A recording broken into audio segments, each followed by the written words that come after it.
네, 즐겁고 신선한 시사 이야기인가요? 맘스 시사 오늘 순서 함께 하겠습니다. 어서 오십시오. 네, 안녕하세요. 반갑습니다. 아, 요즘에 그 미스테리성 드라마가 별 재미가 없어요. 아, 현실이 훨씬 재밌죠. 네. 저 비밀의 숲 이런 거 너무 좋아하고 막 네. 시그널 뭐 이런 거. 심장이 쫄깃해지는 거를 상당히 좋아했는데 네. 무슨 일을 뉴스로 보게 될까? 심장이 쫄깃해지지. 뉴스가 훨씬 재밌죠. 네. 훨씬. 네. 어. 100% 망한 이유가 있다고. 정치가 더 재밌어서. 아니 그리고 풍자를 못 하잖아요. 또 한편으로는 또 마음대로 제가 예전에 그 비밀의 숲을 네. 패러디한 비말의 숲을 비말의 숲. 한번 만들려다 말았습니다. 아, 그래요? 아직 못 만드셨구나. 네, 못 만들었어요. 네. 오늘 생각이 엄청 납니다. 유난히 더 피곤해 보이세요. 아, 그래요? 약간 졸린 팬더 같은 느낌. 아, 공복일까요? 공복은 아닌 것 공복이 같은데. 아니, 공복일 리는 없지. 네. 내 인생에 공복. 원래 배가 또 아니 두둑하면 또 지난주에 졸리니까. 공복이셨던 거 아니었어요? 공복이요? 아니야. 내 인생의 공복이. 내 인생엔 공복은 없다. 그런데 공복이라고 하는 거는 이제 배가 가득 차지 않을 때를 공복. 아, 그러니까 공간이 있다 이거. 아유, 그래요. 저 배고픔이라는 거는 느끼면 안 되는 거죠. 못 먹어가지고 이런 건 뭐 심각한 질병에 해당하거나 뭐 질병에 해당하는 거예요. 뭐 불가피한 상황에 놓였거나 뭐 그런 경우지 뭐. 예, 그렇습니다. 예. 어제 제가 연구 결과 재밌는 걸 하나 봤는데 네. 그 백신을 접종하고 나서 이제 돌파 감염들이 많이 생기잖아요. 그래서 사실 걱정이 좀 되긴 하는데 네. 뭐 반갑다고 할 수는 없지만 돌파 감염이 되고 나면 백신만 맞으신 분보다 항체가 1000% 가까이 1000%. 효과가 있대요. 한번 걸렸다가 나오면요. 여긴 1000%겠네. 아, 그래서 제가 대박. 그 결과를 보고 아, 나 여파 1000%가 있지. 아니, 실제로 미르미디어 거기는 아, 그쵸. 다 걸렸어. 아니, 한 번 빼고. 박쥐발로 걸린 걸로 다들 알고 있는데 네, 그 발이 어디. 어쨌든 다 걸렸어요. 네. 다 갔어 그래서. 거긴 슈퍼 항체가 있겠네요. 그래서 거기는 아예 올 1월부터 네. 집단 면역 지역이 됐어요. 아, 그래요? 아니, 이동영 작가 빼고 다 걸린 거잖아요. 예, 그렇습니다. 아, 그분은 어떻게 빠졌지? 모르겠어요. 이동영, 대표님만 오창석. 빼고 다 걸렸어. 이동영, 오창석. 예. 아, 오창석. 예. 오. 그래서 이제 우리는 또 신체의 다른 부위의 특성 때문에 안 걸리는 거 아닌가. 아, 청정구역 이런 거 하지 말고 네. 면역구역이라고. 면역구역. 네. 청정구역입니다. 네. 코로나 청정구역이에요. 네. 예. 그런 거 하나 하시면 그쵸. 아유, 가서. 이마를 아유, 숲에서 빠져나온 청정구역들. 네. 이렇게 또 한 번 걸리면은 또 한 번 걸릴 가능성은 없지만은 네. 좀 만반의 준비를 해가지고 한 7일 동안 8일 동안 좀 재밌게 보낼 수 있는. 아, 이건 너무 제가 그때는 황당하고 당황해가지고. 작년 이맘때죠? 그래서 그냥 네, 맞아요. 대충 주섬주섬 가져갔다가 이 7일 동안 너무 재미없게 보낸 거예요. 아. 지금 만약에 간다면 뭘 준비하실 생각인데요? 외장하드. 외장하드. 아, 갖고 가서 뭐라도 좀 보고. 예. 그런 창의적인 답변을 받나 외장하죠. 인터넷이 안 돼 또 기본적으로. 아, 그래요? 그렇죠. 없고. 핸드폰도 안 되겠네요? 핸드폰 SNS도 못 됐겠네. 이제 전기는 되지. 전기는 되는데 트위터는 하셨어요, 가셔서? 그때는 뭐 인터넷이 그냥 안 돼. 쉰다고 그랬어요. 근데 인터넷이 안 되니까 휴대전화로 했었죠. 이거는 이제 핫스팟 아, LTE 뭐 이런 거니까. 그렇지. 어. LTE망으로 해가지고 했었죠. 그렇군요. 어, 네. 네. 그러니까 다음에 갈 때는 브루스타도 가져가서 아, 같이 뭐 끓여 먹어. 거기 이제 겨울에 이렇게 휴식을 하잖아요. 그러니까 먼저 거기 센터에 계신 분들이 도시락을 다 갖다 놓습니다. 편의점 도시락 같은. 네. 아. 국물도 그래서 이제 다 나눠준 다음에 앞에 있는 거 가져가세요. 그 방으로. 비대면으로. 꽁꽁 얼지 국이. 아, 그렇죠. 정말 아이스도 그런 아이스가 없어. 그래도 다 드셨죠? 다 먹었지. 아, 왜냐하면 그때 김용민 PD가 멘붕에 온 게 아니라 대한민국 시사방송국이 멘붕에 왔어요. 맞아요. 왜냐하면 그 당시에 가장 핫한 게스트들이 다 저기 있었거든. 네. 그러니까 갑자기 생하셨었죠. 2주 동안 공백이 생기니까 아침 프로부터 저녁 프로까지가 다들 난리가 났어요. 맞아요. 그때 저도 2주 동안 격리했었고, 매부쇼 우기 오빠부터 해서 영진 네. 씨도 저도 음성 자가격리. 자가격리. 그래서 제가 땜빵을 마침 제가 걸리던 날에 그 점심에 우리 시민정 평론가하고 우리 평화나무 권지현 센터장하고 식사를 했었어요. 요 앞에 그 구내 식당에서. 네. 이게 정말 아찔하죠. 뭐 나는 둘째치고 그러니까. 같이 이제 만난 또 이제 아기 키우시는 분도 있고 그런데 맞아. 신평론가 진짜. 이건 뭐 어마어마한 민폐다. 그 때문에 굉장히 마음 졸였는데. 예. 다행히 음성. 다행이네. 네. 그러니까 이게 본인이 밀접 접촉자이든 확진자이든 그것도 당황스러운데 이제 다른 사람의 삶에 영향을 주게 된다는 맞아요. 게 그게 제일. 너무 마음이 무겁더라고요. 검사 결과 나오기 전까지 남편도 그쵸? 출근을 못하고 그랬었죠. 맞아요. 맞아요. 근데 저는 이렇게 인생에서 푹 쉬어본 적이 언젠가. 그래. 그래요. 아니 그게 푹 쉴 것 같으면 좀 마음 놓고 푹 쉬어야 되는데 뭐 괜히 조바심에다가 답답한 마음 그것도 뭐 맞아요. 갑갑함 이런 걸 피할 수 없다면 즐겨라 이 말을 좀 그때는 나는 왜 생각을 못했을까 싶어요. 왜냐하면 그런 상황을 태어나 처음 겪어서 아마 그럴 거예요. 맞아요. 물론 저희가 이제 코로나를 너무 가볍게 설명드리는 건 아닌데 제가 갑자기 그 슈퍼 면역이라는 글자를 보니까 너무 잘 어울리는 거예요. 이름도 슈퍼 면역. 슈퍼. 저는 요즘 또 곰곰이 생각해 보는 건데 네. 술을 자기가 집에서 혼자 마시는 경우는 많지 않잖아요. 네, 그죠. 마시더라도 혼자. 뭐 여러 사람들과 같이 마시고 같이 그러는데 마시죠. 네. 그 술을 하루도 못 끊는 심지어 대선 후보가 돼서도 하루도 못 끊는 그분은 왜 코로나에 안 걸렸을까? 단 한 번도 안 걸렸을까? 혹시 그 그러게요. 술이 코로나 예방의 어떤 특효야. 특효가 아닌가? 그런 생각도 해볼 알코올 정도예요. 소독. 알코올 소독 그렇지. 날마다 몸을 적시셔가지고. 예전에 미생물학과 다니는 오빠들이 대학 다닐 때 네. 계속 술을 먹으니까 왜 그러냐고 제가 그랬더니 나는 세균이 많은 실험실에서 일을 하기 때문에 알코올. 항상 알코올로 소독을 해줘야 된다고 저한테 아. 설명 그랬더니 어이없는 개소리. 대답을 했던 거 기억합니다. 예, 개소리지. 이번 주말이 크리스마스잖아요. 예. 그래서 오늘 알았어요. 아 그래요? 크리스마스인데 그래서 저는 오늘 또 빨간색을 아유 너무 입었는데 좋습니다. TPO 를 알아요. 너무 그러게요. 좋아요. 네. 그 칠레인가 거기에 이제 코로나 격리센터에 있는 아이들을 위해서 산타 복장을 한 산타 맞아요. 할아버지가 지게차를 타고 와. 높은 곳까지 올라가서 선물을 나눠주는 거예요. 이 코로나 시국에도 이렇게 따뜻하고 아이들은 저희 아들 그러는 거예요. 산타클로스 할아버지가 코로나인데 우리 집에 오실 수 있을까? 그러더니 마스크를 쓰고 오시면 되겠지? 막 혼자 막 계속 추리하는 거예요. 그래서 아이들에게는 코로나 따위 중요하지 않고 지금 주말에 그쵸. 선물을 기다리고 있더라고요. 저게 제가 너무 웃겼던 게 뭐냐면 엄마들이 산타 할아버지가 못 와서 선물을 못 줄 것 같은 이유로 할아버지가 코로나 때문에 올해는 못 오신다 얘야. 이렇게 얘기하시는 분들도 있고 저희 딸은 올해 10살인데 네. 작년에 자꾸 의심을 하는 거예요. 진짜 산타가 있어? 네. 언니들이 없다고 했는데? 나한테 그러는 거예요. 그래서 제가 구글 지도를 열면서 구글에 보면 산타 할아버지 움직이는 경로가 나와요. 맞아, 그래서 나온다면서요. 봐봐. 구글에서 할아버지 지금 오고 있잖아. 하루 남았어. 이렇게 얘기를 했는데 제가 당한 거였어요. 그게. 왜요? 우리 딸내미가 언니들이 알려줘 산타가 없다는 걸 인지하고 저한테 선물을 획책하고자 야. 그런 짓을 했다는 걸 올해 3월에 저한테 얘기를 한 거예요. 그런 친구들이 꽤 많더라고요. 산타가 있는 거를 믿는 척 했다라고 하는 친구. 제가 10살한테 당한 이 어이없는 사기 사건에 대한 아유, 축하드립니다. 그렇게 한번 속아야 어른이 됩니다. 제가 너무 기가 막혀가지고 10살짜리한테 사기를 당했어요. 잠시 후 안양스마트 오픈 기념 특별세를 시작하겠습니다. 저희의 첫 번째 프로모션 자율주행 셔틀입니다.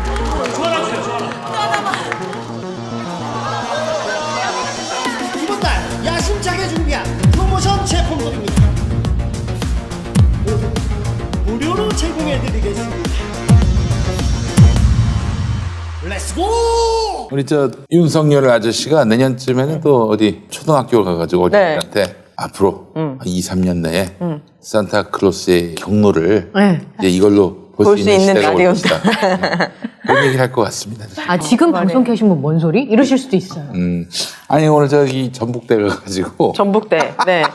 이거 정말 네. 이거 어떻게 그런 말이 그랬잖아요. 나올 수가 있는지 그 뇌 회로도가 굉장히 궁금해지더라고요. 윤석열이 뭐라고 했냐면은 앞으로 지금 1, 2학년 졸업하기 전에 네. 대학교 1, 2학년 졸업하기 전에 그러니까 이제 한 2, 3년 내에 네. 네, 이런 스마트폰을 통해서 앱을 앱으로? 깔면은 네. 어디서 지금 사람을 구하는지 알 수 있는 시대가 온다. 세상에. 이런 얘기를 한 거야. 이분은 지금 교차로로 취업 준비하는 그렇지. 직장 아는 그 시대에 지금 멈춰 계신 벼룩시장. 거예요. 틀렸어요. 교차로 벼룩시장 모를 가능성 높다. 나 한 표. 우리 저 알바의 여왕 신민정 평론가가 언제 이게 생겼는지 알바몬. 알 것 같아. 제가 이거 아이폰 5S 쓸 때도 알바몬 앱이 있었던 것 같아요. 지금 이게 몇 12까지 년 전, 나왔잖아요. 그쵸. 네. 13, 아이폰 13이 나왔는데 지금 몇 년 뒤에 기업이 인재를 구하는 걸 어플로 알 수 있다?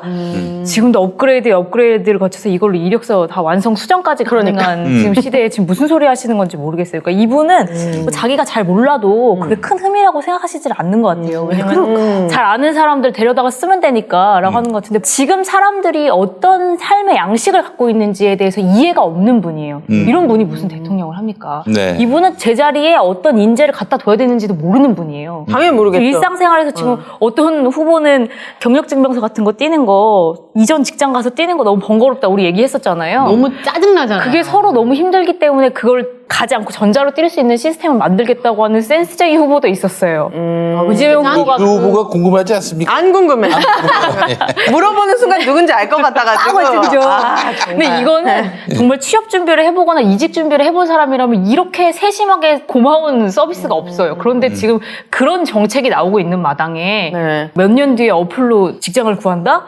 와, 이분은 진짜 요즘 사람들이 어떤 삶의 양식을 갖고 있는지 전혀 이해를 못해요. 아니 앱을 떠나서 기본적으로 이런 스마트폰이 없던 시절부터 네. 인크루트 또 잡코리아 이런 네. 데가 사람인. 있어요. 네. 그쵸. 이런 데서 인크루트 또 오래됐죠. 다 그리고 이미 이 스마트폰이 도입되기 전에 또 아예 세분화가 돼가지고 미디어 잡 같은 저는 미디어 잡을 결혼하기 한참 전부터 썼으니까 네. 이미 미디어 잡이 쓰게 된 게 20년이 넘었거든요. 게다가 또 뭘 하시던 분인지. 네, 또 결정적으로 빈곤하고 네. 가난하고 못 배우면 자유가 뭔지 모른다. 이게 그냥 앞뒤 맥락이 있겠죠? 설마 제정신이라면 이런 멘트를 했을까요? 만 얘기해도 그러니까 이거를 다 들어도 더 열받는.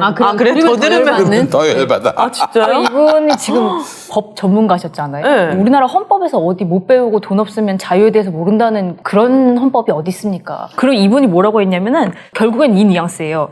돈 없고 못 배운 사람들, 자유가 뭔지도 모르는 사람들을 위해서 우리가 좀 가진 사람들이 돈 모아가지고 이 사람들이 자유를 알 수 있게끔 자격을 부여하는 것처럼 이야기를 했어요. 이건 헌법 정신에 완전히 위배되는 사고입니다. 이분이 지금 인간에 대한 이해가 드러나고 있어요.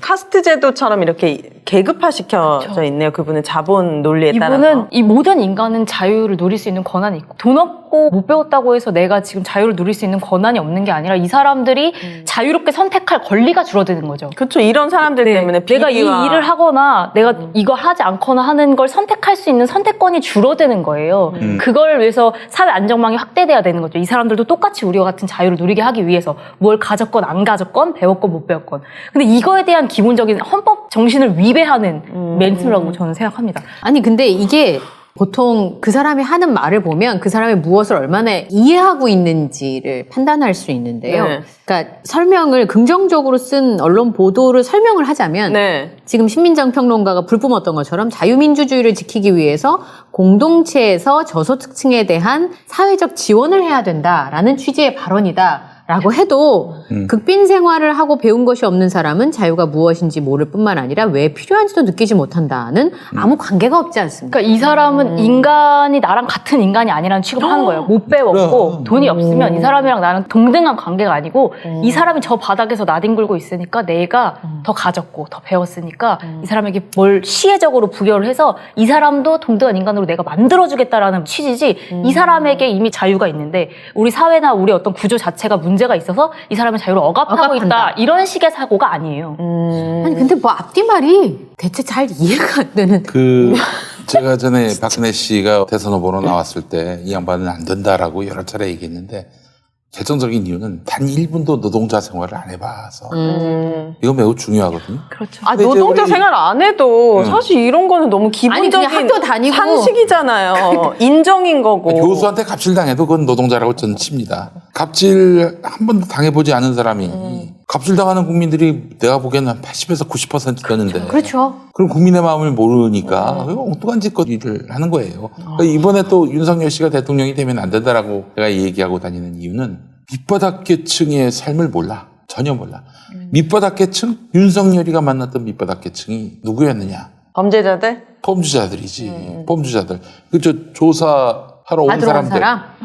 그렇지 않은 밑바닥 인생은 어딨냐? 혹시나 가셨는지 안 가셨는지 모르지만 룸사롱에서 여성 종업원. 그 정도가 아닐까? 그러니까 그분의 머릿속에 있는 두 종류의 사람은 범죄자와 안 범죄자 정도라는 아니요, 거죠. 범죄자와 범죄자로 만들 수 있는 사람이겠죠. 검찰이 정말 범죄자만 상대했습니까?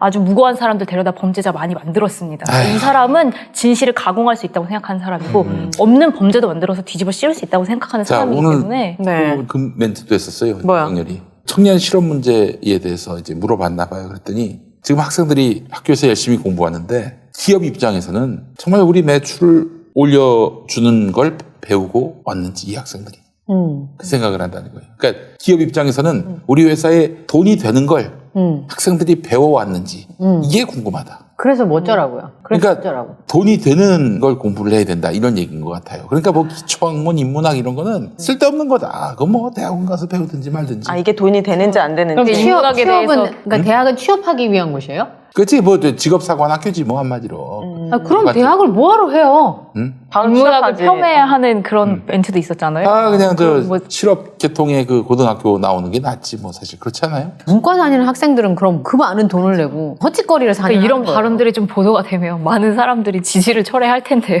지지 보도가 철회할까요? 진짜 가짜 믿음이 가짜 뉴스를 양산하는 것 아니 같아요. 자기가 저 윤석열 씨가 믿고 싶은 대로. 지난번에 저기 안동대 가가지고 그런 말 했잖아요. 인문학 공부 그런 건 소수만 하면 돼. 뭐 전공으로 하냐 뭐 이런 식의 얘기였죠. 근데 안동이요. 응. 제가 거기서 한 2년 반쯤 살았거든요. 어. 거기 아파트 단지 안에 서당 있는 동네예요, 거기가. 아. 무슨 말이냐면 예. 바깥과 달리 정신적인 문화에 대한 생각들이 의외로 되게 어린아이들한테까지도 그때 서당이 단지 안에 학원과 버젓이 같이 있는 곳이 거기. 교육의 신기하다. 도시, 기초학문의 도시, 네, 인문학의 도시. 인문학의 도시.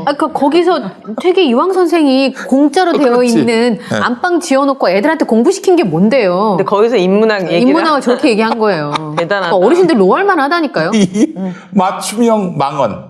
맞춤형. 그러네. 그러기도 쉽지 저 여기 않아. 노동자가 사망한 자리에 가서 노동자 탓이다라고 말해요. 아, 대단하다. 그리고 또 진짜. 취업 준비하는 전쟁터에 있는 학생들을 만나서 니네가 지금 기업들이 데려다 쓸만한 인간인지 보자라는 얘기하고 그 영부인 관련돼서도 얘기했던데 자기가 대통령이 되면 영부인을 뭐 관리하는 부처를 없애겠다. 그 제2부속실. 네, 그런 거 자체를 제2부속실. 없애겠다. 영부인이 뭐가 중요하냐. 대통령만 잘 뽑으면 되지. 그래서 왜 안 들어온다고 하지 그러세요? 아니면 이혼을 하든지 뭔가 그래도 지금 가족의 관계이고 그분이 범죄에도 연루되었지만 어쨌든 가족을 검증하는 게 그 사람들의 권력으로 인해서 어떤 다른 사람들이 피해를 보고 엄청난 부당한 이익을 얻은 거잖아요. 그거에 대해서 소명하라는 건데. 아니 제2부속실이 있든 없든 그게 뭔 상관이에요? 청와대 데리고 들어갈 거 아닙니까? 그러니까. 계속 또 바깥하고 소통할 거고요. 나 대통령 부인이야. 나 알지 김건희. 또 장모도 나 알지 최은순. 이 사람들이 그 위세를 떨 걸 한번 생각해 보세요. 그동안 경력으로 사기로 온갖 특혜와 비호로 살아왔던 인생인데 이런 사람들이 아니 최고의 선거도 안 권력이지. 해준다고. 선거도 안 윤석열 해준다고. 후보 생각일 수도 있어요. 김건희 씨는 생각이 다를 수도 있죠. 아, 김건희 씨는 난 그럴 생각이 없는데. 지난주 인터뷰 보니까 청와대 들어가면 가장 먼저 식사 대접하겠다 이런 식의 멘트를 하시는 분인데 일단 두 분이서 합의를 보고 말씀을 좀 하셨으면 좋겠어요. 그러니까 예전에 미셸 오바마가 메이드 인 USA 옷을 입고 20불, 뭐 30불 이렇게 되는 옷을 입고 어디 공식 석상에 한번 나오면 네. 미국에서 만든 제품들이 불티나게 팔리잖아요. 그러니까 그런 걸 할 수 있는 정무적 감각이 있는 자리가 바로 퍼스트 레이디의 자리거든요. 남들이 보면 그냥 봉사나 하고 아니면 조용히 청와대에 있다 나오는 자리라고 생각하지만 그녀가 어떤 역할을 해주느냐에 따라서 완전 달라져. 다른 많은 것들이 그래서 제가 기억에 미셸 오바마가 했던 것 중에서 비만과의 전쟁 같은 게 있었어요. 정확한 단어는 기억이 안 나는데 저소득층의 아이들이 이제 햄버거나 이 콜라. 저푸드를 많이 먹다 보니까 아이들이 지나치게 비만인 게 미국 내에서 문제가 된 적이 있었거든요. 그러니까 미셸 오바마 키도 크잖아요. 덩치도 크고 같이 나가서 아이들하고 춤추고 체육하고 하는 것들이 공개가 됐었거든요. 그러니까 진정성이 있냐 없냐를 떠나서 지금 이 시대에 나의 자리에서 나의 영향력과 권력을 가지고 무엇을 할 것인가를 고민하는 자리가 바로 그 자리인데 그냥 예쁜 옷 입고 백 들고 다니는 자리가 아니라고요. 대통령의 와이프, 그러니까 안주인이라고 부르시는 분들의 역할이 앞으로 시대가 변하면서 어떻게 변할지 잘 모르겠어요. 일단 우리가 대통령을 뽑았지, 뭐 그분들이 대통령의 권력으로 뭔가를 누리는 걸 최대한 줄여가는 식으로 이제 그쵸. 세상이 변해간다면 우리가 뭐 이런 식의 이야기가 통할지도 모르겠지만 지금 이분이 대통령이 아니라 검사일 때 권력만 가지고도 그러니까. 이분이 부당하게 이 권력을 사용했단 말이에요. 본인을 위해서. 마법봉, 마법봉. 남편이 그런데 마법봉이야. 그 권력을 우리는 검증하겠다고 하는 거예요. 왜냐하면 앞으로도 대통령이 돼서도 그 권한을 나눠 쓸 사람이기 때문에. 그 이전에 어떠했는가에 대한 검증이 나온 다음에 이 사람을 뭐 청와대에서 뭐 역할을 없애겠다는 등 뭐 그런 얘기가 나와야지 여태까지 검증을 안 하고 피해가겠다는 용도로 그런 말을 할 수는 없죠. 부속실 줄이겠다는 얘기는 뭐 이전에도 많이 있었잖아요, 사실은. 그럼 이제 검증 받고 줄이시던지. 네. 아니 그동안 제2부속실조차도 없었던 뭐 그 비슷한 것도 없었던 때에는 검사 아내로서 덕본 거 없었습니까? 그렇죠. 그러니까 권력을 가진 자가 앞으로 그 권력을 쥐었을 때 아니 문고리 권력들 박근혜 맞아요. 때 문고리 권력들도 보면은 지위가 그렇게 높지 않았어요. 뭐 비서관 정도였지. 예전에 왕이 있을 때 중국에 가장 큰 권력을 가진 사람은 넷이었어요. 그렇지. 황관들이었잖아요. 예. 그러니까 최고의 권력자와 물리적 거리가 얼마나 가까운가 그게 바로 진짜 권력의 그쵸. 부의 지도잖아요. 무관의 권력이란 게 바로 그런 거예요. 무관의 권력이 행사할 수 있는 거를 지금 윤석열이 이제 부정하고 있는 건데 국민들이 바보도 아니고 말이죠. 안타깝습니다, 정말. 저 아는 지인분이 어제 문자를 보냈어요. 정치인들을 참 우습게 봤다, 본인이 지금까지. 왜냐하면 우리가 봤을 때 이상한 짓을 많이 했잖아요, 정치인들에 대해서. 말 바꾸고. 네.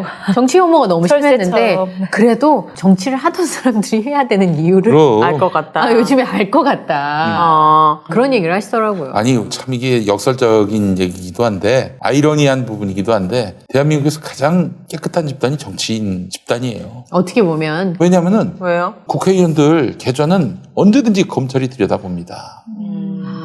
근데도 그렇게 해먹어요? 뭐 차명거래, 차명부동산 뭐 이런 거 갖고 있는. 아니, 그래도 다른 데 비하면은 그 수나 그 어떤 범죄의 강도가 많이 낮은 편이고. 제보도 엄청 많이 들어온대요. 그렇지. 선거에 한번 나가. 그 옛날 같지 않아요. 옛날에는 뭐 진짜 국회의원이 뭐 무관의 제왕 이렇게 또 무관의 제왕은 아니지만 어쨌든 굉장히 컸던 권력이었는데 지금은 그렇지 않습니다. 과거와 같지가 않아요.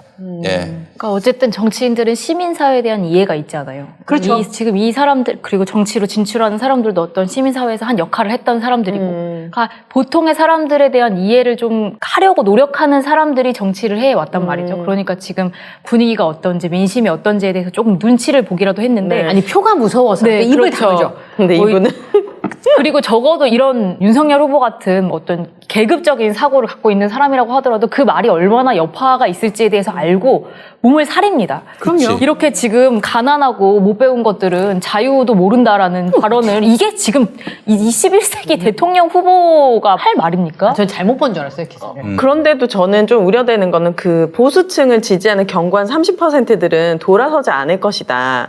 왜냐하면은 이 가짜 믿음이 결국에는 자기가 보고 싶은 대로 해석하잖아요. 그래서 저도 그러고 싶지 않은데 너무 친한 친구가 이 정권에 돌아서면서 완전 그 보수를 극렬히 지지하는 친구가 한 명 있어요.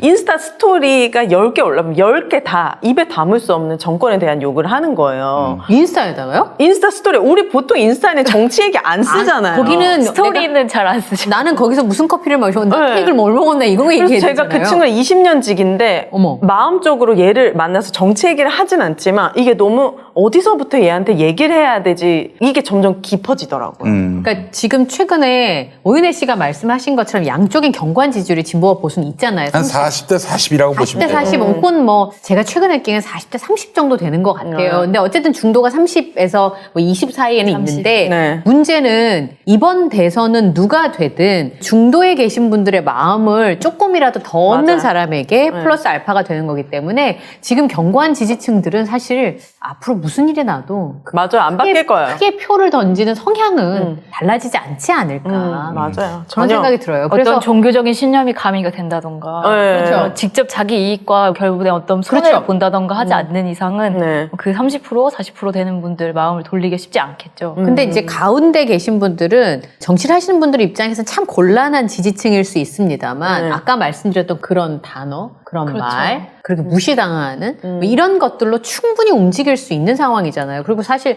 윤석열 후보는 자산이 없어요. 그러면요? 자산이 없잖아요. 정치적 자산이 아무것도 없어요. 정치적 자산이 왜냐하면 반문 정서 딱 하나죠. 네. 아. 왜냐하면 본인이 쌓아놓은 업적이 없고, 그 다음에 본인이 가고자 하는 방향성이 없고, 그리고 본인을 따라주는 사람들이 없잖아요. 사실은 윤석열 후보가 대구, 영남, 뭐 경남에서 얼마나 온전한 지지를 받을 수 있을까요? 그것도 굉장히 쉽지 않은 문제거든요. 네. 근데 저 안동 윤석열의 같은 데 가서 그런 얘기하는 거 네. 보면 망언들이 언론에서 많이 좀 다뤄주면은 그래도 많은 사람들이 알 수 있지 않을까. 제가 장담하는데 네. 그 친구 저는 한 달만 지나면은 네. 그 수가 확 줄어 있거나 아예 그냥 글을 안 올리거나 아 진짜요? 한 달 지나면요? 이민 간다고 그런 거 아닐까요? 지금 우리 저 충분해. 본격적으로 이제 활동을 시작하고 있잖아요. 윤석열 씨. 전 제 친구가 그 선대위에 있는 줄 알았어요. 국민의힘 선대위에. 장난 아니더라고요. 그런데 이제 아마 한 달쯤 지나면은 네. 글을 올릴 의욕을 아마 상실하게 되지 않을까 하는 생각을 해봅니다. 그러니까 어쨌든 앞으로 이제 한 100일 못 남았잖아요. 한 70, 80일 그것밖에 안 남았어요? 남았나요? 그 기간 동안에는 정말 말 한마디에 파장이 어마어마해질 수 있다는 사실에 대해서 네. 인지를 하셔야 돼요. 보세요. 이재명 후보 아주 그냥 멘트가 맞춤형 아닙니까? 예를 들면은 사실 김건희 아직 얘기- 틈을 안 줬는데 왜 갑자기 뭐가 김건희 맞춤이에요? 얘기하니까 네. 김건희 얘기하니까 뭐라고 하냐면은 네. 뭐 내 가족도 문제가 있는데 뭐 누가 누구 보고 얘기할 수 있겠느냐 네. 뭐 이런 얘기서부터 시작했어. 평범한데요, 이 정도는? 아니 그러니까 어쨌든 네. 뭐 근데 상대의 약점이 나오면은 막 들불처럼 일어나고 그래야 공격하는 게 하는데 아니라. 또 몸 낮추는 모습을 보면은 야 이거는 1등 주자가 이러는 모습을 보이는 건데 네. 1등 주자는 계속 망언을 하고 다니고 그러니까 저는 뭐 한 달 후쯤 되면은 아마 여러분 한번 지켜볼까요? 이거 보시고 한 달 후 한번 보셔서 네. 제 얘기가 맞는지 안 맞는지 보십시오. 아마 그때 현격한 차가 나지 않을까. 질문이 있어요. 싶습니다. 예. 그러면 국민의힘 대선 후보가 사상 초유의 사태로 바뀌는 가능성도 있습니까? 불가능한 일이죠. 그거는 법적으로 불가능할까요? 네, 아니면 법적으로 정치적으로? 그런 일을 하려면은 사퇴를 해야 되는데 네. 그분이 사퇴할 가능성은 뭐 만무해 보입니다. 아, 그래요? 예. 전혀 없어 보여요. 네. 그리고 기본적으로 지금 홍준표는 그 기회를 좀 엿보고 있는 그러니까 것 저는 같습니다. 기다리시는 것 같은 네. 거예요. 그분이 약간 제가 느끼기에 이건 순전 제 뇌피셜이에요. 네. 근데 장모랑 부인이 만약에 다 감옥을 가게 그니까. 됐어. 근데 내가 대통령 후보에 안 나가면 그걸 뭐 무마시켜주겠다. 뭐 이런 약간의 은밀한 거래가 있을 수도 있잖아요. 그러니까 지지율이 예를 들어서 한 뭐 20%대로 추락하고 네. 뭐 이재명 후보하고 뭐 15% 이상 격차가 난다. 두 자릿수 격차로 벌어진다. 오차 범위 밖으로 네. 벌어진다. 그러면 아마 네. 안팎으로부터 압박을 많이 받을 겁니다. 그러나 그 상황에서 과연 포기할까? 포기는 안 할 겁니다. 포기 안 하면은 뭐 방법이 없어요. 그러면은. 저는 제 생각에 저렇게까지 가족사의 문제가 자신이 뭐 얘기하기도 전에 이렇게 벌어진 상황이면 과연 갈 수 있을까? 제가 근데 처음 이제 보는 대선이라. 사실은 지지율이 아무리 많이 떨어져도 40% 밑으로 가긴 어려울 거예요. 아, 사실 안 나올 것 같은데, 저는. 이 지지율은 똘똘 뭉쳤기 때문에 맞아요. 진짜 견고하더라고요. 이거는 아, 그래요? 무슨 벌어져도 40대 40의 이 구도는 바뀌지 않을 겁니다. 그건 그 가운데 이재명 후보 같은 경우에는 문재인 대통령 지지율이 한 40% 됐잖아요. 네. 이게 그대로 이재명 지지율이라고 보시면 됩니다. 저쪽도 보니까 제가 나름대로 계산하는 법이 있잖아요. 나름의. 홍준표 24%. 네. 그 지난 대선 때. 네.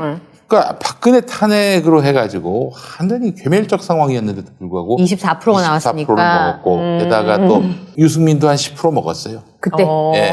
이 사람들은 아무리 지금 보수 정당이 할 말이 없는 상황이라 하더라도 무조건 민주당은 못 지지. 준다. 10%. 그럼 34%죠? 네. 안철수가 그때 한 20% 받았어요. 많이 받았죠. 네. 와. 그 중에 지금 안철수가 고정적으로 받고 있는 5% 네. 빼고 네. 15% 아닙니까? 네. 15% 중에서도 문재인은 싫고 그냥 뭐 호남의 사위라고 하니까 안철수를 찍고 싶다. 그 호남 표를 한 5% 치고 나머지 10을 고스란히 국민의힘이 가져간다면은 네. 그러면은 44%? 40대 40이 되는 거네요. 아니 거기서도 또 이제 뭐 좀 나누고 이제 세밀하게 또 얘기가 길어지니까 한 5% 정도가 온전히 보수로 간다라고 한다면 한 40% 정도. 그럼 40대 40은 그대로고 네. 가운데 있는 20%에서 대단하다. 결단이 난다. 그렇죠. 그래서 지금 사실은 우상호 의원은 저하고 이제 생각이 거의 비슷해요. 여기서 7.5%를 더 가져가면은 승리자가 된다. 아, 7.5%. 7.5. 왜냐면은 다른 뭐 이런 군소 후보들이 있잖아요. 아, 맞아. 거기도 지지율이 있어요. 예, 그런 거 다 빠지면 한 47.5%면은 당선이 된다. 이렇게 보시더라고요. 어젠가? 저 친구랑 밥 먹고 있는데 전화 왔더라고요. 조원진 후보한테. 아, 조원진? 대통령 후보 조원진입니다. 그래서 아, 대통령 나왔어요? 그래서. 큰일 났네. 그저 박근령도 나왔는데. 아, 그러니까요. 박근령도. 아, 그분 저번에도 한번 나오지 않았었나요? 그러니까. 모르겠습니다. 대단하다. 뭐 딴 후보로 아마 나왔던 걸로 아는데 박근혜 씨 동생? 네. 지금 언니는 감옥에 있는데 지금 자기가 대통령 자기라도 아니, 뭐- 나서야 된다 뭐 아, 이런 진짜요? 걸까요? 언니 동생을 다 떠나서 지금 두 사람은 남남이니까. 안 보잖아요. 남남이야, 남남. 네. 안 보는 사이 있잖아요. 이게 예전에 그 박지만 씨하고 박근영 씨가 노태우 대통령 때 노태우 대통령한테 편지를 보냈어요. 뭐라고요? 우리 언니가 지금 어리석어서 속아가지고. 태민 일가한테 지금 휘둘리고 있다. 그런 편지를 노태우한테 보냈어요. 네. 그게 벌써 30년 전 얘기인데. 예. 이러니까 이게 그러다가 박지만은 또 박근혜 편에 섰어. 나중에. 그쵸. 그렇게 됐어. 근데 박근영은 뭐 사람 취급도 안 합니다. 이러니 이게 정치 드라마가 되겠냐. 그러니까 너무 고여있네요. 제 썩은 물이네, 정치는 정말. 흘러야 되는데. 그러니까요. 세대 교체 필요합니다. 알겠습니다. 속이 답답할 때는 이제 귤을 좀 귤을 먹고 먹어야 비타민으로 리프레시를 좀 해볼까요? 그래. 이걸 누구 코에 붙이나요? 보통 우리 집은 박스채로 옛날에 밤새를 이거 까먹잖아요. 말이죠. 저는 이제 졸릴 때 말이죠. 네. 편의점 같은 데서 이렇게 귤을 좀 이렇게 진짜 냄새 험하게 장난 아니야. 담은 그런 예, 망에 이렇게 담아가지고 네, 팔잖아요. 그걸 먹습니다. 이거 먹으면은 잠이 깨요. 그리고 어느 정도 배도 그럼. 약간 든든해져요. 비타민, 그건 그렇지 비타민. 않습니다. 그렇지 그렇지 않아요. 색도 없지. 귤은 안 먹은 걸로 칩니다. 왜냐하면 저는 시사회 끝나고 집에 가면 배가 고파요. 근데 그 시간에 뭘 먹게 12시, 밤 12시에 뭐 먹게 12시에 뭐, 야식은 12시 아닙니까? 근데 뭘 먹을 만한 적당한 게 없는 거예요. 왜냐하면 이 밀가루 종류를 먹으면 배가 더 그럼 고파서. 아파. 아침이라도 그래요? 힘들어. 그래서 이걸 한 덕에 먹고 자면 그래도 그나마 참 든든하더라고요. 아니 우리 저 누구야 조윤선 전 장관 이 양반은 이제 감옥 갔을 때 감옥에서 귤만 먹었다는 얘기가 있어요. 그래요? 그래요? 예, 엄지손가락이 노래지셨겠네요. 그렇죠. 이거 많이 먹으면 손바닥 노래지는데. 자, 해리 농장의 그 서귀포 조생 감귤입니다. 여러분 겨울을 대표하는 과일 제주도의 조생 노지 감귤을 오지감귤이군요. 노지 감귤. 노지 감귤 제가 정말 진수를 맛봤는데 맛있다. 2월에 막 그냥 따다가 버린 귤들 네. 제가 나무에서 따서 먹었는데 이게 원체 껍질이 두꺼워가지고 이게 진짜 안 까져. 맛이 없겠다. 네. 개 망했겠다 싶었는데 너무 와 맛있다. 꿀이야 꿀. 이거 진짜 말 그대로 꿀이야. 아우 시원해. 나무에 달린 거를 바로 떼가지고 먹으니까 그냥 그게 꿀입니다. 자, 노지 감귤은 제주의 돌밭에서 자라서 생명력이 충만한 감귤을 말합니다. 자, 김용민닷컴의 맛있어. 해리 농장 감귤은 화학 약품으로 강제 착색하지 않습니다. 다 익은 감귤만 수확해서 진짜요? 배송합니다. 이건 뭐냐면은 나무에서 이제 자라고 있다가 네. 떼서 색깔할 보낸다는 거야.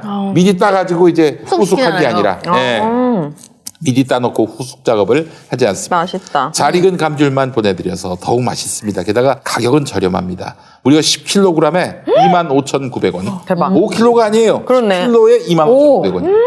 근데 실중량은 11kg야. 더 드려. 왜냐? 귤 특성상 배송 과정에서 파손이 발생할 수 있기 맞아요. 때문에 넉넉하게 담아드리는 거예요. 진짜 게다가 맛있어. 배송비도 무료입니다. 네. 김용민닷컴에서 해리 농장의 새콤달콤 서귀포 조생 감귤을 압도적인 가격에 만나보시기 바랍니다. 워낙 특가라서 조기에 품절이 될 수 있으니까 빨리 그럼요. 서두르시기 바랍니다. 귤이 다 똑같은 귤이지만 사실 이렇게 새콤달콤하기가 참 쉽지가 약간 밍밍하잖아요. 저는 요즘 사는 귤마다 다 실패했거든요. 이게 근데 진짜 착색 안 한 귤 오히려 맛 없어 보이거든요. 진짜 막 탐스럽게 생기고 이런 거는 다 착색하고 두껍고 왁스 발라가지고 그리고 이제 반질반질한 거. 귤하고 알맹이랑 껍질 사이 막 공간 많고 그러니까 그 웬 이렇게 룸이 많아. 근데 이게 제가 처음에 몰랐거든요. 이렇게 귤을 배송할 때 제가 이제 제주에 유기농 노지귤을 주문을 했는데 아저씨한테 전화가 온 거예요. 우선 이거 껍질도 버리지 말고 반드시 귤차를 드시라는 거예요. 영양을 뿌리지 않기 때문에 귤 껍질로 귤차를 만들어 먹으시는 귤이 별로 없대요. 그리고 제가 좀 한 200, 300g 더 넣었어요. 그러시더라고요. 그래서 왜요? 그랬더니 얘가 일정하게 못 만들어요. 이렇게 노지로 맞아요. 만들면 다 이렇게 모양새가 다 다르고 이렇게 흠집이 생기잖아요. 네. 이렇게 오면 썩는 거예요. 그러니까 보내실 때 여기 말한 것처럼 배송 과정에서 부딪힐 수도 있지만 이게 이제 생긴 대로 이렇게 크기도 다 다르잖아요. 네. 네. 그러니까 이렇게 되니까 중간중간에 파손이 될 수 있는 거예요. 떨어졌을 때. 근데 그렇다고 해서 200~300g이나 이렇게 더 넣어서 보내시면 어떡해요? 그랬더니 그게 본인들의 자부심이신 거예요. 나는 그렇게 농사를 짓는다. 이런 분들이 잘 돼야 됩니다. 해리 농장입니다, 여러분. 해리 농장. 딸이 필일까요? 김용민닷컴. 네. 쇼핑이 후원이다. 예. 김용민닷컴. 너무 좋습니다.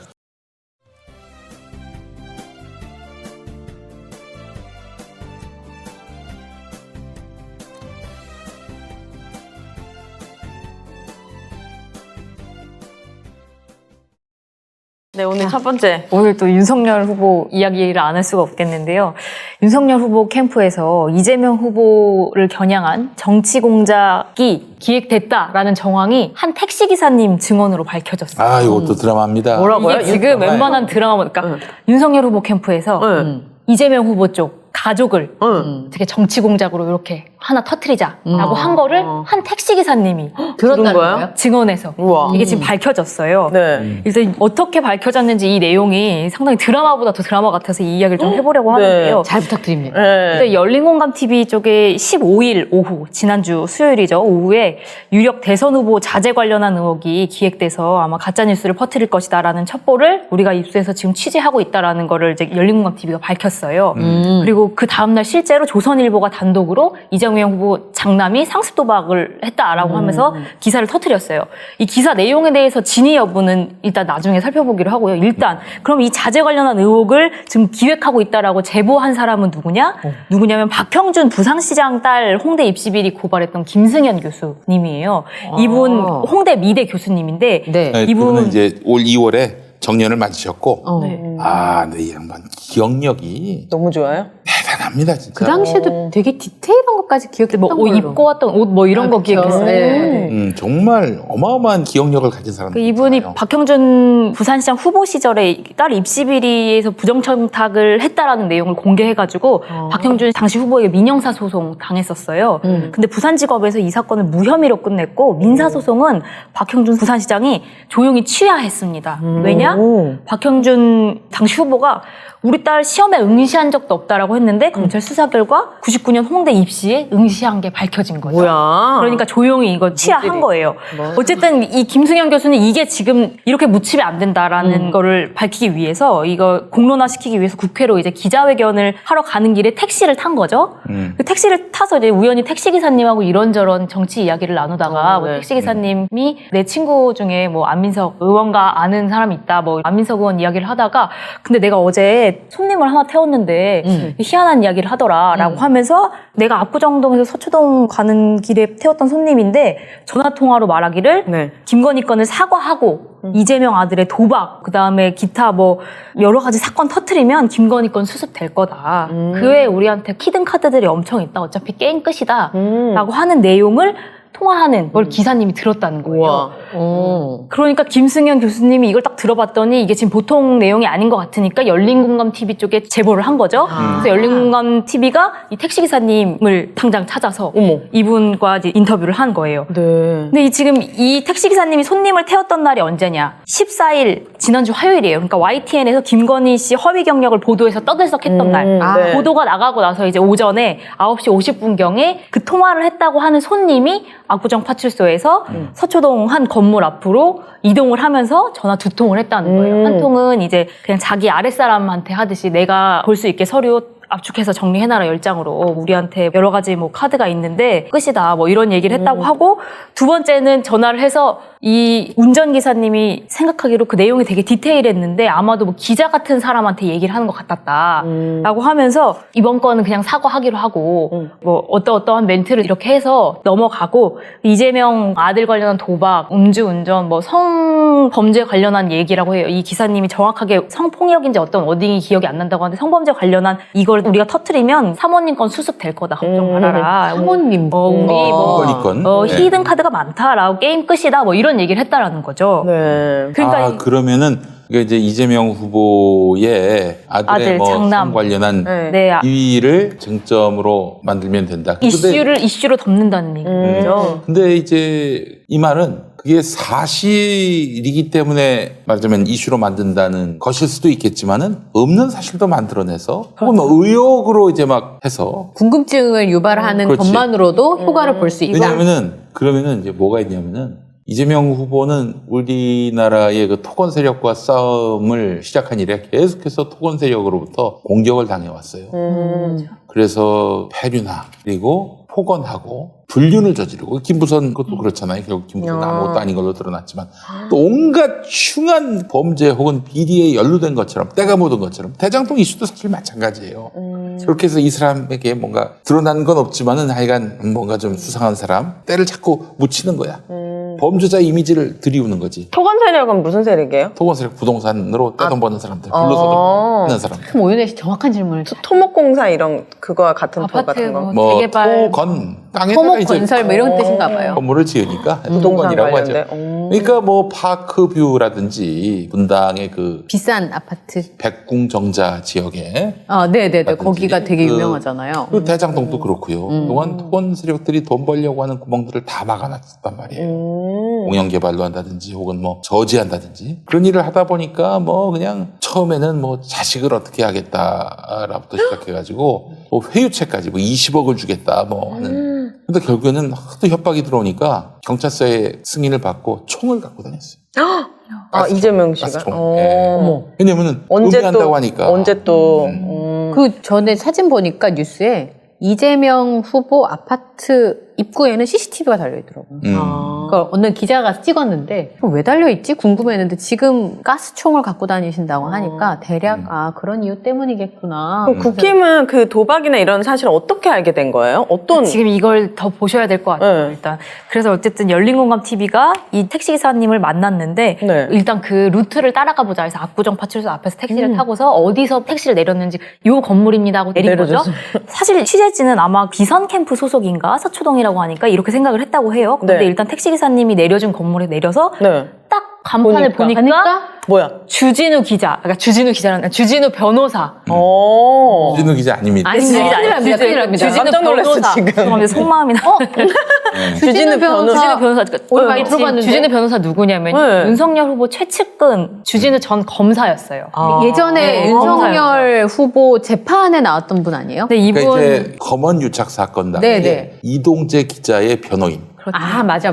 이동재 기자의 아무튼 변호인인데 윤석열 측근. 이동재를 변호한 게 아니라 네. 한동훈을 변호한 게 아닌가 그런 의문이 들었던. 그러니까 이분은 이제 윤석열 후보 캠프에서 이제 법률 지원팀 맡고 있다라는 얘기도 있고요. 네거티브 대응팀이다라는 얘기도 있어요. 네거티브 근데 대응팀. 어쨌든 이분은 검찰 수사 받아도 뭐 이 사람을 변호사로 잡으면은 크게 걱정을 안 해도 된다라고 할 만큼 어떤 최고의 전관 변호사 이런 이미지를 갖고 있는 분이라고 해요. 네. 그러니까 택시를 딱 내려보니까 그 건물이 주진우 변호사가 2층과 5층에 사무실 갖고 있는 그 건물이었단 말이죠. 네. 그리고 이분 자택 어딘지 봤더니 압구정 파출소 뒤에 있는 한양 아파트 그 동선이 바로 이 주진우 기자 집에서 주진우 변호사. 주진우 변호사 죄송합니다. 네. 주진우 변호사 집에서 지금 이 주진우 변호사 사무실로 가는 이 루트였다라는 거예요. 그러니까 집에서 사무실로 가는 길이었다는 그 거예요? 길에서 통화를 한 거죠. 이 통화 내용이 담긴 어떤 블랙박스를 지금 열린공감 TV가 확보한 상태라고 합니다. 네. 그래서 지금 계속 주진우 변호사를 찾아가서 물어보도 보고 전화도 하고 문자도 보내는데 일절 대응을 안 하다가 이재명 아들 관련해서 자료 갖고 있다고 통화하셨다는 내용을 들었는데 사실입니까? 라고 이 열린공감 취재진이 문자를 보냈더니 네. 그런 제보를 한 사실이 없음을 분명히 밝힌다. 그러니까 지금 뭐 통화한 게 맞냐고 물어봤는데 본인이 제보한 거 아니다라는 얘기만 자꾸 반복하는 거죠. 한 번 그 뒤로 이제 답이 없어요. 답이 없는 거예요. 네. 전화도 전혀 안 받고. 이러고 나서 이제 계속 조선일보부터 무슨 상습 도박, 불법 도박 계속 기사가 나갔는데 그러고 나서 이 게임 사이트의 운영진이 공지를 하나 냈어요. 뭐야? 가입 이메일이 어떤 후보 자녀의 이메일과 일치한다고 기사가 나오고 있는데 동일 인물인지 둘이 동일 인물인지 이 접근 권한이 있는 운영자들도 사실 확인이 불가능한 정보이다. 그렇지. 이거는 예. 어떤 닉네임만 보고 가입 그쵸. 이메일까지 다 알아서 이게 같은 동일 인물인지는 우리도 알 수가 없고 개인정보니까. 이거는 외부에서는 더더욱 볼 수 있는 그런 그렇죠. 방법조차 운영자가 없다. 아니면은. 근데 외부의 요청에 의해서 어떤 특정 회원 정보를 우리가 제공한 적도 없고 우리는 특정 매체들이 우리에 대해서 지금 뭐 해외에다 서버를 둔 도박 게임작으로 이야기하는데 매우 유감이다. 그렇지 않다라고 하는 거죠. 그러니까 최소한의 조사도 하지 않은 채 우리 사이트를 폄훼하지 말아라라는 공지를 냈어요. 그렇다면 운영진도 접근할 수 없는 정보를. 이 정보를 어떻게 가져갔냐는 거죠. 그래서 지금 주진우 변호사에게 계속 실제로 그 통화를 한 적이 있는지를 물었고 두 번째로는 이 정보를 도대체 어디서 얻었느냐. 운영진도 알 수 없는 정보. 그러니까. 그러면 이건 너무 누가 궁금해. 들여다볼 만한 권한이 있는 사람이 여기 사이트를 뒤졌다는 거예요. 이 누구지? 권한이 있는데 어딥니까? 어? 이렇게 수사할 수 있는 권한이 있는데. 거기 공수처? 공수처? 아니 공수처 아니고 더 무서운 데 있잖아요. 국가정보원 말씀하시는 거예요? 국정원. 국정원, 검찰 이런 곳에서 들여다볼 수 있었겠죠. 지금 의심이 가고 있는데 결국엔 이 주진우 변호사 그리고 윤석열 캠프의 어떤 뭐 법률 지원팀 뭐 이런 흐름을 보고 통화하는 내용 우리가 뭘 봤을 때? 갖고 있다 뭐 요걸로 터트리자라고 하는 어떤 이런 정황 봤을 때 검찰의 가능성이 상당히 높죠. 근데 검찰이 그렇게 보려고 해도 법원에 네. 승인을 받아야 해요. 그러니까 영장이 있어야 되잖아요. 영장이 있어야 하는 거예요. 그러니까 범죄 사실이 어느 정도 소명이 돼서 그럼 조사를 해봐. 그럴 만한 정황이 있네라는 뭐가 있어야지 그냥 아무거나 만약에 열어봐. 남몰래 봤다. 남몰래 봤다. 남몰래 봤다. 네. 그러면은 이거는 바로 뭐가 검사는 직권남용이 되는 거죠. 저걸 로그 기록만 열어보면 누가 열람했는지 개인정보보호법 알 수 위반도 있잖아요. 될 수 그렇죠. 있어요. 네. 그렇네. 그러니까 지금 법률 전문가, 법조인 출신의 대통령 후보, 그리고 대통령 후보 캠프도 다 법조인 출신으로 구성이 돼 있는 캠프에서 이런 정보가 얘기가 왔다, 그리고 시민의 증언이 있었다라고 한다면 밝혀야죠, 어디서 이런 그렇죠. 정보를 얻었는지. 네. 그리고 만약 이게 불법, 이게 지금 해서는 안 된 일을 한 거라면 책임져야죠. 근데 이제 여기서 또 밝히고 싶은 것 중에 하나는 도박 사이트다라고 불법 도박, 삼식 도박 막 이렇게 이야기를 했는데 이 게임 이름이 제가 아는 게임은 아닌데 홀덤? 홀덤이면 네. 홀덤펍의 홀덤인가요? 뭐 처음 들어요. 이게 홀덤 포카라는 그 게임인데 여기서 되게 유명한 분이 이 게임을 하더라고요. 우리 스타크래프트의 황제라고 부르는 임요한. 네. 임요한 씨. 이분도 이 게임을 하고 이게 뭐 출전하고 있는 게임이고 네. 그리고 또 실제로 뭐 1년 6개월 동안 이재명 후보의 장남이 썼다고 하는 돈이 10만 원에서 30만 원 수준이래요. 그러니까 이게 과연 불법 상습 도박으로 볼 수 있는가라는 얘기도 있고 그리고 일단 우리가 게임머니 사서 게임하는 거 많잖아요. 근데 이게 지금 도박이냐 아니냐를 따지는 것 중에 하나는 그걸 이제 진짜 돈으로 환전을 할 수 있는지 이 여부가 되게 중요하다고 하는데 환전이 불가능한 게임이라고 해요. 그러니까 돈으로 내가 이걸 게임으로 불려서 내 자산으로 만들 수 있는 실제 현금화 시킬 수 있느냐? 그렇지 않다라는 보도들이 있거든요. 그렇기 때문에 이게 어떤 게임인지 정말 조선일보가 보도한 내용이 맞는지 그거 허위거나 아니면 너무 부풀려진 거 아닌지 더 들여다볼 필요가 있다라는 거죠. 아이고 참 그 홀덤펍 때문에 홀덤 게임이 불법이나 뭐 이렇게 인식하시는 분들이 많아요. 코로나 때문에 홀덤펍이라는 단어를 홀덤 게임이라는 거 자체를 잘 모르는 상황에서 홀덤펍을 들었기 때문에 그때 이제 코로나 막 번졌잖아요. 그래서 홀덤펍이 지금은 뭐 다중이용시설로 분류돼 있어서 한동안 영업정지였었는데 제가 아는 분이 이 홀덤 게임에 대해서 저한테 설명해 준 적이 있었거든요. 이게 근데 게임 자체로는 우승자를 뽑는 그런 게임이라고 들었고 제 기억에는 꽤 신사적인 게임으로 알려져 있는데 우리나라에 들어오면서 이제 그런 부분들이 있었다. 저한테 그 얘기를 했던 게 제 기억이 나요. 전에 제가 찾아봤을 때는 이 임요한 씨가 이거 맞아요. 도박 아니다라고 네. 그 인터뷰하는 기사가 떴었던 걸 본 적이 있고요. 그 내용도 아까 말씀하신 것처럼 사실이어서 그걸 만들어낸 게 아니라 이걸 불법으로 또는 폐륜으로 뭔가 문제가 심각하게 있는 것처럼 만들어내려고 하는 데에서 이런 어떤 불법적인 경로로 이 사람 정보를 수집하고 이 정보를 가지고 이렇게 정치 공작을 기획해서 언제 터트리자라고 해서 실제로 그 보도가 그대로 나오고 이 택시기사님 증언 중에 또 인상 깊은 게 뭐냐면 뭐 이러이러한 식으로 수습하고 사과하고 넘어가죠 라고 이 손님이 통화를 했는데 네. 실제로 그 다음날 뭐 사과할 의향이 있다? 라는 식으로 비슷한 멘트로 사과를 했다라고 하는 거예요. 통화한 내용 그대로. 그러면서 이제 이 기사님이 와이프와 웃으면서 그러면 그 다음 날은 말한 것처럼 이재명 후보 아들 얘기 나오는 거 아니냐라고 했는데 실제로 나온 거죠. 신기하다. 용디의 새로운 도전 썬데이 용인 8090 세대를 위한 라떼 월드를 열다. 썬데이 용인 사건과 실화, 화제의 인물, 음악과 영화 모든 장르를 총망라한 썬데이 용인 9월 5일 팟빵에서 공개됩니다. 썬데이 용인. 아이고 이거 구독해달라는 말을 깜빡했네. 썬데이 영민 구독 썬데이 저는 그 도박 얘기만 들었을 때, 이재명 후보자 아들이 뭐 강원랜드나 아니면 바다 이야기 이런 데 도박 중독으로. 저도 약간 그렇게만. 맞아요. 왜냐면 인식이 뭐 불법, 상습, 도박 이러면은 약간 떠오르는 이미지가 그거잖아요. 그런데 그 온라인 게임상에 어쨌든 현금으로 바꿀 수 없는 게임머니를 이용해서 했었던. 10만 원에서 30만 원 수준으로 1년 6개월 동안 게임을 했다. 뭐 이런 내용들이 보도가 되고 있지 않죠. 그러니까요. 그냥 불법, 상습, 도박 네. 그리고 뭐 근데 이재명 후보가 이거에 대해서 막 길게 설명하지 않고 사과를 했어요. 본인이 가장 충격을 받았다고 하더라고요. 본인이 그런 수많은 소송 때문에 정말 자기 아들들에게 신경을 못 쓴 것에 대해서 자기가 그 사실에 가장 큰 충격을 그 받았다. 아들이 27살 때예요. 27살이면은 지금 몇 년 전 일이에요? 2019년 얘기야. 아. 27살인데 저는 지금 10대인데도 야 잘하고 있지? 잘하면 됐어. 이러고 마는데 저 무슨 게임 하는지 안 물어보죠. 27살짜리에 대해서 아버지가 야 너 뭐 했어? 취미생활 뭐야? 너 지금 폰 내놔봐. 이럴 수가 있나요? 제가 두둔하는 게 아니라 2년 전 일이었군요. 두둔하는 게 아니라 이건 이재명 후보가 굉장히 몸을 낮추고 있다 이런 네, 얘기를 하고 있는 맞아요. 거예요. 지금. 근데 저는 그날 사과 잘했다고 생각해요. 네, 맞아요. 만약 예를 들어서 이재명 후보가 그것이 어떤 게임이었고 지금 말씀하시는 이런 얘기를 했다 그러면 윤석열이랑 똑같이 되는 거예요. 쌤쌤 되는 네, 거예요. 맞아요. 네, 근데 이제 그날 그 사과를 했기 때문에 사과하지 않고 있는 그 전에 또 태도 논란 되게 많았었잖아요. 네. 지난주 우리 내내 얘기했었는데 그거와 꽤 비교가 된다라는 생각을 했었거든요. 그러니까 정치인은 저는 국민들의 마음도 어느 정도는 인지할 수 있어야 된다고 생각해요. 정책이 문제가 아니라 왜 그럼요. 화가 났는지 맞아요. 그리고 화가 났을 때는 내가 무엇을 해주기를 원하는지를 그 눈치가 없는 사람이 에휴. 이재명 후보는 이것에 대해서 깔끔하게 사과할 수 있어요. 네. 그러면 그렇지만 민주당이나 후보를 지지하는 어떤 분들은 이 사실에 대해서 정확하게 알릴 필요가 있죠. 그런데 그분들도 입을 다물고 있다? 조선일보 보도가 마치 사실인 것처럼 그건 저는 문제가 있다고 봅니다.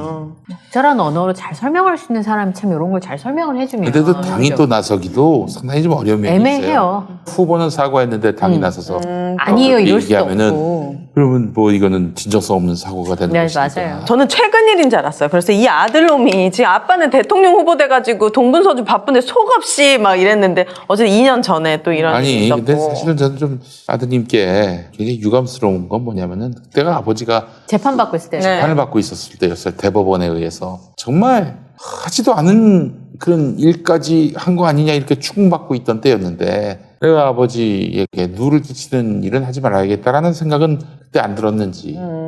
물론 이제 27살 김용민을 떠올려 보세요. 27살 할 말 없잖아요. 27살 김용민 어떤 우리가 때보다도 이 잣대를 악동이었을 이 잣대를 텐데. 김건희 씨나 장관님한테 들이대야 돼요. 사실 저는 그 말씀이 맞지만 응. 없는 죄까지 만들어서 고생하는 그 아버지를 보면서 내가 게임도 못하게끔 이렇게 모든 그 가족의 고통과 어려움을 왜 이재명 후보한테만 갑니까? 그러니까 잣대가. 이게 지금 그릇된 언론 지형 때문입니다. 이재명을 봐줘라가 아니라 이재명과 그 가족들에게 들이댔던 잣대 똑같이 김건희에게 들이대란 얘기예요. 근데 그런 언론의 정상화를 그동안 해오지 않았기 때문에 네. 이게 애를 먹고 있는 겁니다. 그리고 참 안타까운 경력 일이에요. 위조에 대한 건들도 지금 관련한 학교가 정말 수많은 학교가 나오잖아요. 뉴욕 연수 뭐 이것도 네. 5일 갔다 왔다면서요. 그게 연수입니까? 어떤 사람이 댓글에 그러네. 파리바게트에서 이 여자 빵 사면은 파리에서 유학 갔다 온 거냐고 뭐 빵 재밌는 사왔다고 댓글들이 많이 네. 달려요.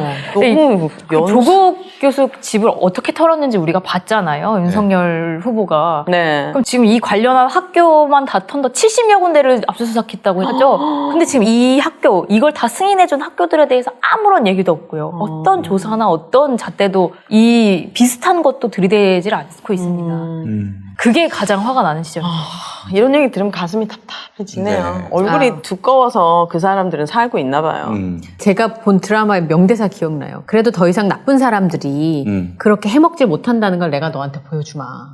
근데 그게 그 사람한테 해줄 수 있는 약속이었던 거였는데 그게 조선시대 드라마인데 아, 여전히 100년이 지났지만 바뀌지가 않았네요. 참 20대 친구들 만나면 할 말이 없어요. 뭐라고 설명해 줄지 모르겠어요. 그래서 분명히 이렇게 가야 됩니다. 엄격한 잣대를 들이대는 거. 그래야 상대편에 대해서도 엄격한 잣대를 들이댈 수가 있는 거예요. 그쵸. 그러니까 일관돼야 한다는 거예요.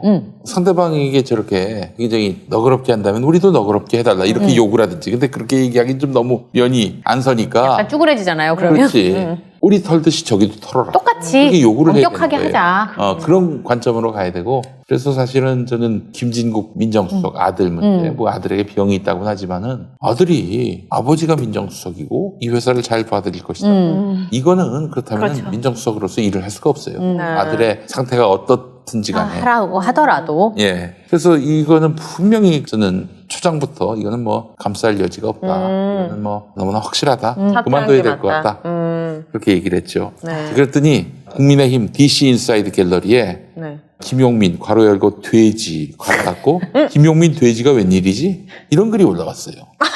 진짜 어딜 가나 핵인싸시네요. 네, 그래서 피디님은 효과적인 사람인 거야. 주목을 어디 가나 받으시네. 이심계래. 네. 댓글이 뭔지 아세요? 아니요. 그 새끼는 지금 찢밖에 없음. 찐이 뭐야? 찢. 찐? 찐이 뭐야? 그 새끼는 지금 이재명밖에 없음 이거를. 아. 그 새끼는 지금 찢밖에 없음. 아, 그거 그렇게 그거 무슨 뜻이에요? 찌시라고 한다고 하더라고요. 우리 게임. 이재명 후보를 멸칭하는 거예요. 아, 멸칭하는 네, 단어예요. 뭐 예전에 형수하고 갈등을 빚다가 뭐 찢는다 뭐 그런 말이 나와서 아, 그래서 또 그게 계속 이제 찌즈로 부르고 있는데 그래요? 윤석열은 항으로 부릅니다. 항? 왜요? 항문침. 정몽라와 함께. 그래서 항대찢. 아, 정말 슬프네요. 우리나라 앞으로 대통령이 될 수도 있는 두 사람에 대한. 아, 저 있잖아요. 처음인 것 같아요. 진짜 방송생활 20몇 년 만에. 네. 진짜 뭐라고, 요즘 정치평론가 분들은 참 힘들겠다. 아, 네. 그 방송에 나가서 뭐라고 평론을 할까요? 그러니까 웃음을 같이 줄 수 있으니까 좋을 것 같은데요. 근데 이제 사실 우리 정치 구조가 유튜브나 이런 뭐 SNS 이 구조 속에서 확증 편향이 강화됐어요. 맞아요. 그러니까 내가 보는 것만 이게 진실이고 맞아요. 진리인 것 같은 그건 저도 어쩔 수 없거든요. 맞아요. 솔직히 지금 제 SNS 친구들이나 제가 그렇죠. 알고리즘에 걸리는 제 방송들 보면은 세상은 완전 이재명으로 확실히 기울어진 것 같은 그렇죠. 그런 느낌을 받습니다. 솔직히. 그러니까 그렇게 그런 부분에 있어서는. 네. 아, 저는 확실히 중도가 맞습니다. 저는 여러 의견들이 보이더라고요. 아, 진짜요? 네. 그래서 이제 거기에 함몰되면 안 된다는 거예요. 그래서 맞아요. 시시비비를 명확하게 가리는 것과 함께 나에 대한 잣대와 남에 대한 잣대가 동일해야 같아야죠. 한다. 그래야 객관적으로 이 사안을 볼 수가 있는 거예요. 김용민 PD가 저런 멘트를 하는 사람이라는 걸 누가 좀 알아줬으면 좋겠다. 아니, 저는 뭐 이제 이제 억울한 지점이 많은 분이죠. 왜냐면 아무도 뭐 그렇게 생각하지 않는데 그래서 심지어는 2대1가 지난번에 그 아까 했던 말대로 이재명 후보 아들에게 아니 이제 어머니하고 아버지는 그 개고생을 하고 있는데 당신 그 문준용 씨 봐라 문준용 씨도 그렇게 털리고 있다 본인도 자기 사생활이 다 털릴 거를 예상을 생각을 해야 했어야 돼. 된다. 미담을 만들어내지 못할지언정 왜 시비거리를 양산하느냐 식으로 얘기를 했는데 이 2대1 기자가 말이죠. 뭐라고 썼어요? 제목이 이거는 궁금하다. 시비거리도 안 된다. 이재명을 두둔했다. 김용민이가. 이렇게 보도를 낸 거야. 뭔 얘기예요? 완전히 180도 다른 얘기를 하고 있는 거야. 이거는 신기하다. 난독증이 독해력이 문제가 있네요. 그 진짜 안 본 건가? 그래서 바로 제가 그날로 네. 언론중재위원회 네, 1,000만 원 고발했어. 배상과 함께 정정보도를 신청했어요. 주로 1,000만 원 배상을 요구하시더라고요. 네, 1월 5일인가 그때 언론중재위원회 회의가 열려요. 재판이랑 1월 5일. 똑같은 거잖아요. 그 네, 그렇죠. 형식은. 거기서 가지고 얘기를 하려고 그러는데 저는 단돈 10만 원이라도 받아내려고 합니다. 물론 10만 원에 합의 안 해줘. 잘못 걸렸네, 내가, 2대1이. 내가 한 얘기에 180. 안에 반절이라도 그러니까 줘. 이제 이 친구들은 아마 틀림없이 제 추정인데 네. 김용민이는 이제 이재명 지지자인데 이재명 지지자들은 아주 이 수준이 낮아가지고 내로남불이고 그래서 이재명 아들의 그 비위에 대해서도 옹호를 했을 것이다. 했을 것이다 이런 전제를 깔고 또 이런 프로파간다를 만들기 위해서 제가 하지도 않은 얘기를 한 걸로 이렇게 보도한 게 아닌가 저는 의심을 하고요. 네. 책임을 묻겠습니다. 저는 열심히 살고 있습니다. 저는 진짜 진짜 열심히 사시는 하고 공정하게 보려고 애를 쓰고 있어요. 물론 제 판단이나 제 지향은 한 사람에게 쏠려 있는 건 맞아요. 그 새끼는 찝밖에 없다 이런 얘기를 들을 정도로 정말 올인하는 측면이 있긴 하지만은 그러나 그 안에서 디테일하게 시시비비가 할 때는요 객관적으로 보려고 노력하고 있어요. 네. 사람을 완전히 바보로 만들어 버렸어요. 그러니까 저는 네. 김용민 PD의 저런 면을 사람들한테 얘기를 좀 해주고 싶다. 그런 생각을 많이 하거든요. 가까이서 보면 대쪽 같은 면이 있는데. 아니, 저는 너무 억울한 이렇게 지점이 귀여운 거예요. 솔직하고 인간적이고. 야, 너무 감사한데 5년 전에 내가 너무 충격적인 얘기를 들어가지고 뭐요? 누가 그런 얘기를 하는데 내가 뭐 어떤 얘기를 했나 봐요. 굉장히 그 윤리적으로 살아있다. 뭐 그런 비슷한 말을 했는데 김용민 씨가 그런 얘기를 해서 자기가 놀랐다는 거야. 아. 김용민 씨의 그 인상은 당장 어디 가서 성추행 사건으로 잡혀가도 전혀 놀랄 일이 진짜요? 없는 사람으로 그런 것과는 인식이 사실 좀- 된다는 거야. 진짜요? 난 순정남인데 순두부 같은 남. JTBC가 JTBC가 인정한 순정남인데 네. 말이죠. 네. 근데 이제 날 그렇게 본다니까 야 이게 진짜 소망치로 맞은 것 같은. 아, 그분도 이제 어떤 가짜 믿음으로 이제 보니까 그렇게 아니, 보인 거지. 편견으로 날 그렇게 네. 본 거지. 그래서 야 나만 그렇게 열심히 도덕적으로 살았구나 하는 생각이 들었어. 좀. 아니에요. 아니야. 그 50몇만 명, 55만 명의 구독자. 그래요. 그분들은 이제 김용민 PD님의 찐 모습을 아니까 이렇게 좋아하는 건데. 그래? 그러니까요. 아, 오정TV도 지금 좀 구독자 수가 올라야 되는데. 오정TV 오윤의 정민여의 네, 제가 들어가서 오정TV. 봤었어요. 우울하실 때, 이렇게 대선판에 재밌어요. 어지러우실 때, 웃음을 찾고 싶으면 오정TV. 그러니까 여기에 썸네일과 썸네일이 완전히 다른 썸네일. 여기서 할 수 없는 얘기들. 음. 여기서 합니다. 아, 예. 길